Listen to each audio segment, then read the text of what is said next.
This is a reaction video to the Netflix series 1899. I'm going to be dealing with episode 2, which is called The Boy. I assume that this is the child that they picked up from the ship which is called the Prometheus. I'm going to speculate a bit more in terms of the actual plot as it's been revealed so far. I got the impression from watching the first episode, and basically the impression as a result of knowing who was behind the series, namely the creators of Dark, that it probably wouldn't be sensible to do any sort of major speculation at this point in time. Certainly with Dark, the real sort of climactic episode early on was episode number 2. That's when the shit really hit the fan and you went, oh wow. Interestingly enough, that's exactly the same with 1899, because 1899's second episode is definitely one with the wow factor. It certainly was one of those instances where you watch it and then you just go, fucking hell. So it's definitely one of those kind of moments. But I will talk a little bit more about the characterization and the plot and that kind of thing. Whereas before, when I spoke about episode 1, I was more interested in the sort of themes and the symbolism. So episode 2 begins with what I think is, or who I think is going to be one of the major characters, apart from Mora, and that's the captain, obviously, Captain Ike, who's played by the wonderful Andreas Peachman, who is the stranger in Dark. And it begins with him in the middle of some sort of nightmare where he's recollecting the events that surround the death of his wife and his 3 daughters. We later discovered that his wife self-immolated. She basically burned herself, set herself on fire, and the 3 children. So that's an event that's obviously playing on the mind of the captain. And we have this kind of, it looks like a kind of flashback, but the problem is that you would think, although it's not made clear, but you would think that the wife and the children were killed while Captain Ike was at sea. This is an event where he was not present. That would seem the most logical explanation.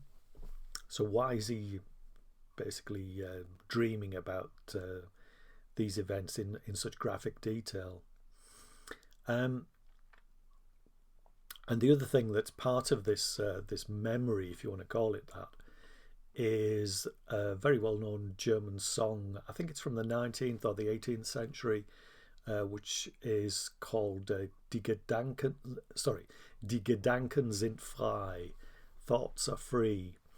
And given the fact that the creators of Dark use music so brilliantly and lyrics in that series, you know full well that the lyrics here are going to be important. And just from a sort of cursory glance, the idea that thoughts are free is certainly not the case in 1899, because you get the impression that someone or something is controlling events, is generating the events, almost as if you're part of some sort of video game, or certainly part of some sort of controlled experiment. That's the idea that comes across already, just even after the first 2 episodes. So when it comes to Captain Ike's terrible dream from which he awakens, and I want to mention the fact that this, of course, parallels the opening of episode 1, because it's Mora who's exhorted by her father to wake up in episode 1, and we get basically deja vu at the beginning of episode 2. But this time it's actually Mora who exhorts the captain to wake up. And that does, of course, make me wonder whether this is going to be some sort of structural feature for the whole series. Especially if we're focusing on particular characters in individual episodes like this. I think that's highly likely to be the case. But there's something else I want to mention as well. Actually, I want to go back to the boy, because I've had some thoughts in terms of the little black pyramid that he carries around with him. It makes me think, certainly in terms of its colour, it makes me think straight away of the black monolith in 2001: Space Odyssey.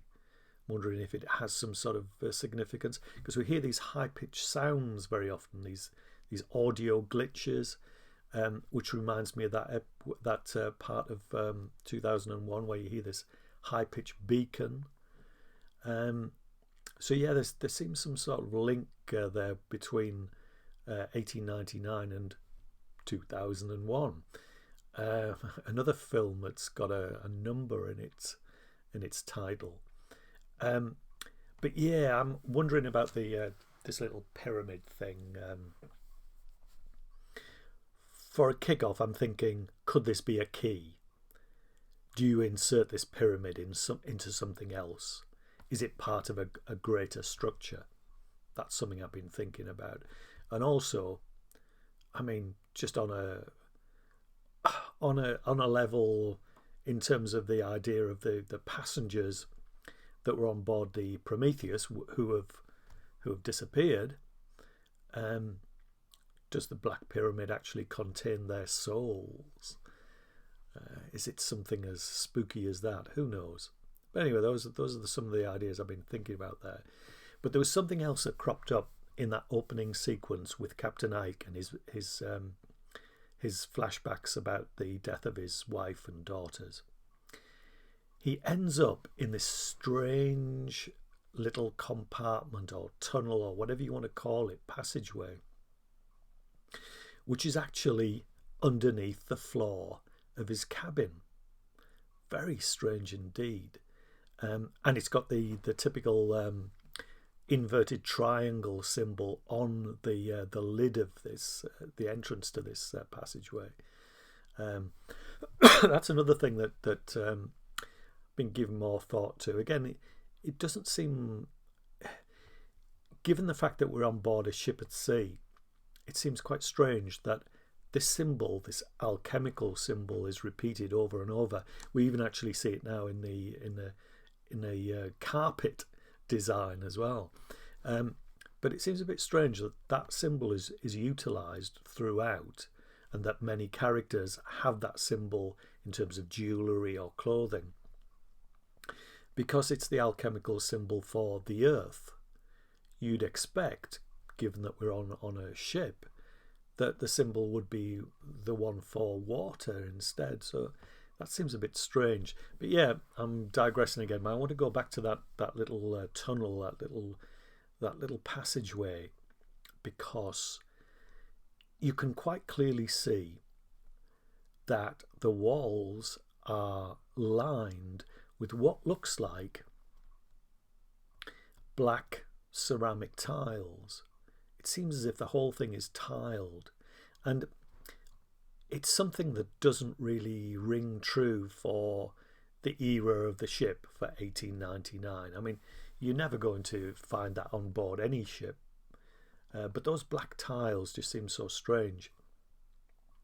And I've got this idea, some sort of almost like a kind of steampunk idea in respect of the black tiles, that the inside of the ship is actually some sort of computer, and that those black tiles represent RAM chips or some sort of memory storage device, that they are actually literally part of a computer, albeit in this case, like I say, a kind of steampunk computer. Yes, I know ram chips tend to be a sort of more of a. They're not a. They don't have like a glossy finish to them. They've got more of a matte finish. But I'm thinking RAM chips. I'm thinking of CPUs and stuff like that. There's something not right about that little passageway, and I think that there's more to it. Maybe I might be over speculating here, but I mean that's what this kind of video is all about. It's speculating. I might be right, I might be wrong. So I mentioned that. I want to briefly deal with some of the main story lines in this particular episode, because we find out that Ike is actually going to be or trying to return the Kerberos with the Prometheus back to Europe. He's going to tow them back, and we know that that's going to cause all sorts of friction with the passengers. They're not going to like that one bit. In fact, they don't like it. So we know there's going to be some sort of mutiny on board. I've seen the trailer, and I think there was a passage in there where that kind of thing was happening. So I think that's just setting the ground for that to happen. And we learn a lot more about the French characters. If I can get their names right. There's the black guy who's the stowaway, and he's called Jérôme, and he receives a handwritten note on paper from the Kerberos, like stationery that is provided to people on board. So somebody has provided the name of Lucien and also his room number, and he actually goes there, manages to find that the room's empty and the door's not locked, so he manages to get in, and he leaves behind a medal on the table. And what happens then is that Lucien's wife comes in, so he hides under the bed. Now she sees the medal, but it's obvious that the medal is not something that means something to her, because she looks at it, glances at it briefly, and then she puts it in the drawer. So from what I understand, Jérôme has left that medal there, not for her, but for her husband, Lucien. It's a message of some sort. It's going to tell him something. That's why I think it's been left there. And we also get a kind of deja vu in this episode as well, because early on we have Lucien talking to the geisha, who's not really a geisha, who's pretending to be a geisha, and they're looking across at the Prometheus, and he says to her, spooky, isn't it? Effrayeuse or something like that. Frightening, unsettling. And when I was going to say Lucien, no. When Jérôme is on deck with Lucien's wife, he uses exactly the same phrase. Spooky, isn't it? So like I say, it's a kind of deja vu within the actual episode. Now there's something else about that was seemed quite strange as well. It was the looks between the two characters. As if they already knew each other, that they'd had some sort of contact previously.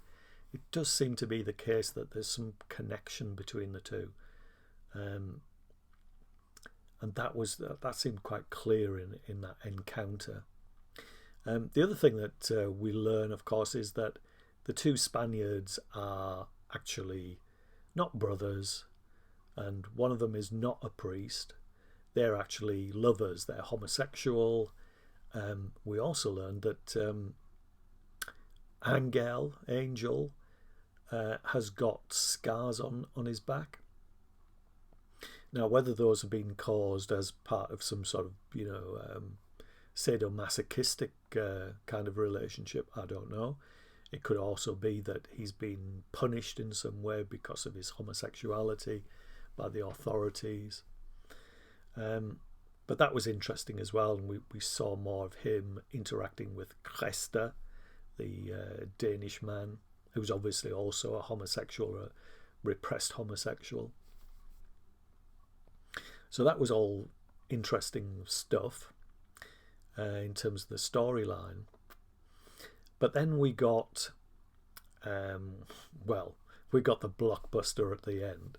We got the oh shit moment. But there's something else I want to mention that happened. Oh yes, I want to mention the character of Daniel as well. Daniel is the other sort of stowaway who looks as if he's come from the Prometheus. He has come over from the Prometheus to the Kerberos. And he's the one with the magic scarab that opens doors. Now, he does strike me as being possibly an older version of the boy, that they're both the same character, just different ages. He's also got a connection with Mora. It's obvious, and it was actually spelled out to us because towards the end of the episode, we see him with a photograph, a framed photograph of Mora. So it's obvious that they know each other. But she doesn't seem to remember him, whereas he obviously does. So, like I said, we saw more of him and his sort of role in the whole program. And he certainly seems to be one of those characters that's instigating things. He's responsible for the death of the young Danish girl, Ada. I say death, is she really dead? Who knows? But it looks as if she is dead and that he's responsible for that. Like I say, whether or not he is, I don't know. But it certainly looks as if that event had to occur, that it's part of some sort of overall overarching plan. So I want to go to the end now. So a couple of things I want to mention when it comes to that fantastic reveal. Okay, so one thing that happens towards the end is the instead of the communication device sending dots and dashes in Morse code, instead it's now sending some sort of secret message via triangles. And I think the character is the first mate, if I'm right. I don't know. Correct me if I'm wrong. But the first mate is holding this ticker tape with the message on it and looking at it. And to my way of thinking, he's not surprised when he sees that message. I mean, we would be if we were presented with that. We'd think, what the hell is that?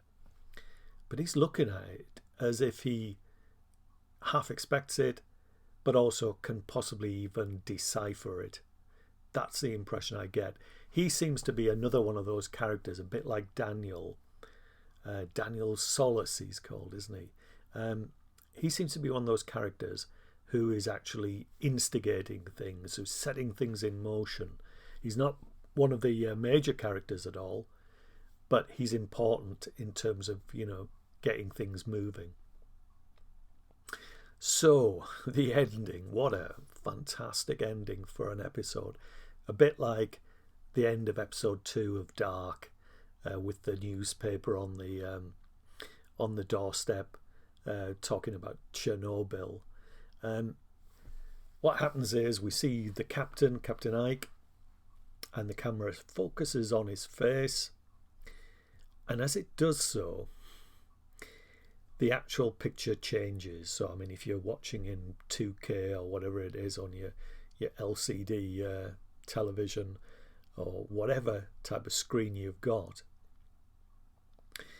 you notice straight away that the quality changes, that it deteriorates, and you can see the lines that are making up the picture.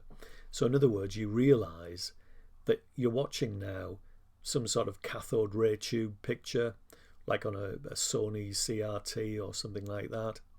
This is not modern technology. It's a kind of TV that you'd see maybe in the 1970s and 1980s, and a little bit later. And then, of course, the camera pulls further back, and we see straight away that this is actually a television screen that's been inset into a wall. But it doesn't stop there. While Deep Purple's Child in Time is playing in the background, and that's interesting because the two main pieces of music that have been played in episodes 1 and 2 are both from the 1960s and the 1970s, same sort of era as that television screen is. That's quite interesting. But as the camera pulls even further back, we see there are 9 television screens mounted into this wall. Where this wall is, we don't know. It looks like somebody's study. It could be on board the ship, but it could also be in a house somewhere. But somebody is watching all 9 of these characters, or at least that's what seems to be the case. And that then throws everything up into the air. But it pretty much confirms the kind of suspicions that I had all along. This idea that we're not in 1899. We're definitely not. So are we in the 1970s now? Who knows? But there's definitely some sort of experiment that's taking place. And the guinea pigs are being observed.